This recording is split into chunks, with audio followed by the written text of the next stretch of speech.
Oh, crap, sorry. Anyways, we're back live with Keith Blandford, Libertarian candidate for 1st Congressional District here on ColbertRadio.com. We're going to give him this segment entirely. Don't consider it a handout. All right, you earned it, you bought it. Right. Free market, yada, yada, yada. Okay. This is his segment. He's entitled to these 8 minutes. He's entitled to these 8 minutes. Actually, there's a federal mandate. You definitely have the rest of the segment to go ahead and put out your position, so take it away, Mr. Blandford. Well, I still want a little bit of give and take, so, you know, let's keep talking. Well, fine. So, I mean, I think when we start... What are you going to do this weekend? I went and saw Shrek Forever After. Yeah, we never see reviewed Robin Hood. We never reviewed Bocce's. Okay, now's your turn. All right, so I think what we're looking at, one of the biggest problems that we have, and it's what we had talked about, with overcoming the media and the general bias against a position that's a third-party position. You know, and I've done a lot of debating, and I can see that people understand that there's a significant problem within the country, but they can't really get their arms wrapped around what it is. And me trying to communicate that has been one of the biggest challenges that we're going through. I think the scary thing is that we won't make it through this cycle again. We won't. Well, you know, there's some serious alienation going on out there. I mean, let's, for example, I want to hear what you have to say about the law passed in Arizona recently, because, I mean, here's a people that have 500,000 illegal aliens. Their capital city has become the #2 kidnapping capital on the freaking planet. You know, it's unbelievable. I mean, they are just, and they're not, let's face it, they are not getting help or protection from the federal government. It's just not happening. And so they pass a law to allow themselves to do something about it themselves. And what happens? They get called racist. The federal government threatens to sue them. Eric Holder says, "Oh, this is a racist thing," or but this he hadn't even read it. None of them had read the law. Well, it became an instantly. Not only are we not going to help you, but we're going to kick the crap out of you if you try and help yourself. Well, that's what's going on in Arizona. That leads into a huge fundamental question, and I'll put this overarching question this way: what services should the federal government provide? What should be? Well, now we've given him 2 things. Yeah, one first. You pick whatever one you like first. Immigration. Illegal immigration. There's a difference. Right, there is. Okay, so first, to come to the immigration issue, what I like is if you watch the news and you're watching Fox or you're watching CNN, whatever your partisan choice may be. MSNBC. MSNBC. Good old Keith. Huh? Only 3 people are watching that. You didn't realize you share the same name with Keith Olbermann. Great.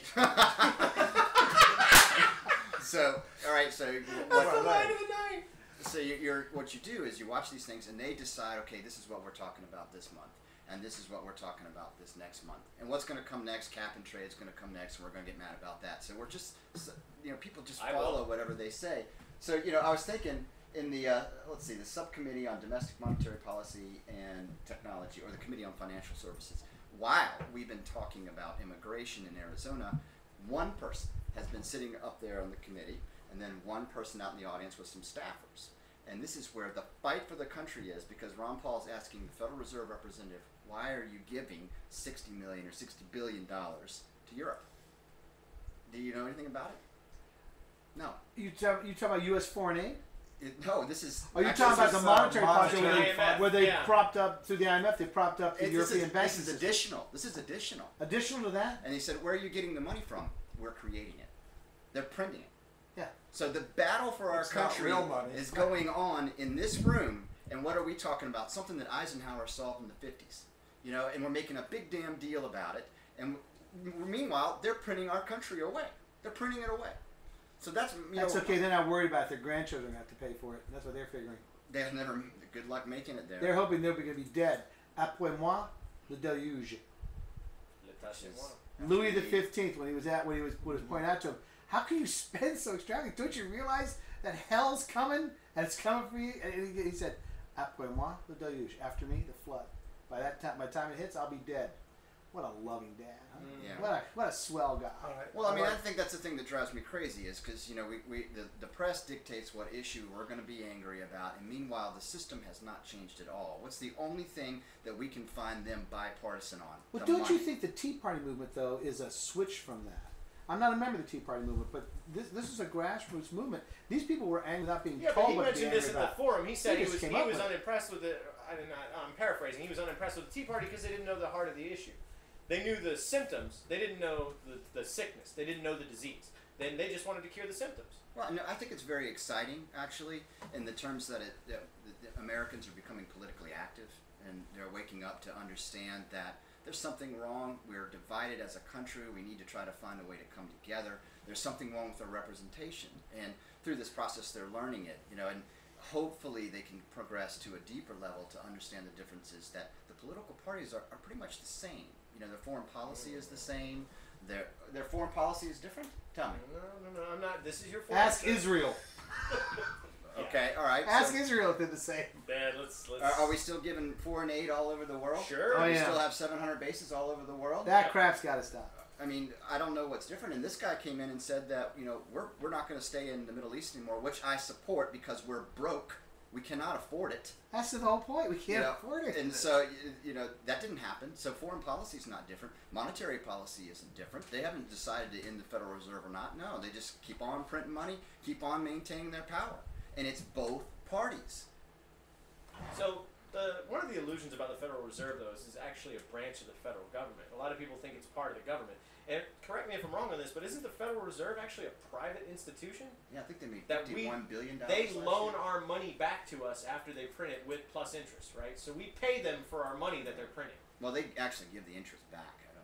Oh, that's very sweet of them. Yeah. Okay, that. Unless they're Freddie Mac and Fannie Mae. Now, one question, Percy, you had a good question about what services actually should the federal government Well, provide. it's not that. Defense. It's not. Defense. Well, and yeah. to enforce contracts. To You're make sure that we don't have fraud or theft. That's their job. And their job is that's not even done correctly. Would you classify helping clean up the oil spill, because it is affecting people's livelihoods and people's incomes and the sovereign, basically those states that are affected, would you classify that under the defense of the people? Do they not just defend us from military threats, but also from environmental threats and other threats directly to the populace? I mean, wouldn't BP's oil spill be part of that? Well, I think you have to be pragmatic in that answer, because that's a really loaded question. No, I understand that. I'm saying So You're paying attention, I see. once you open that door, I mean, once you kick open that door, here comes the flood of things. Well, if they can clean up a flood, or if they can clean up an oil spill, why can't they do this? Well, what I'm apparently, saying is, they can't clean up an oil spill. We all know that, but what's their responsibility based on the current situation that we have? Right. I would guess that they would be involved in the cleanup process, but they're utterly inept. So far, that's what they've proven. And I think agree with that. and you keep backing up on that issue. Okay, look at it from an environmental scientist perspective. If you are going to be drilling like you're drilling on the moon down, I mean, if it's the core of the Earth, you're going to have problems. Mm-hmm. So you need to look at your environmental regulation and say, why are we putting them in hazardous places? If we need this oil, put them in less hazardous places so that if this does happen, a diver can swim down there and do it. Isn't there a legal limit on the liability that can be assessed against BP? Who created that? Who created that limit? Yeah, it's the government. Did the free market create that limit? Oh, hell no. Who created that limit? The federal government. What? Yes. Not the government. Actually, I think it was Halliburton working with Darth Vader. That's. They said, "You pass this law, we're going hunting." That's good. That's your best all night. I like that. No. Oh man. The night is young, sir. Well, listen, I'm going to close out this segment Excellent. for us since I'm the host, because this is our last segment with Keith, although you're welcome to stay for the conclusion. But Keith, we all want here at CovertRadio.com want to thank you for coming in to be our guest. You're a wonderful guest. You answered our questions, and we wish you well. We know you're going to win the primary tomorrow, because you're the only libertarian in your particular part of the primary. And you get to sit back and laugh at all those Republicans beating each other's brains out. Anyway, thank you so much, Keith. Thanks for being with us on CovertRadio.com.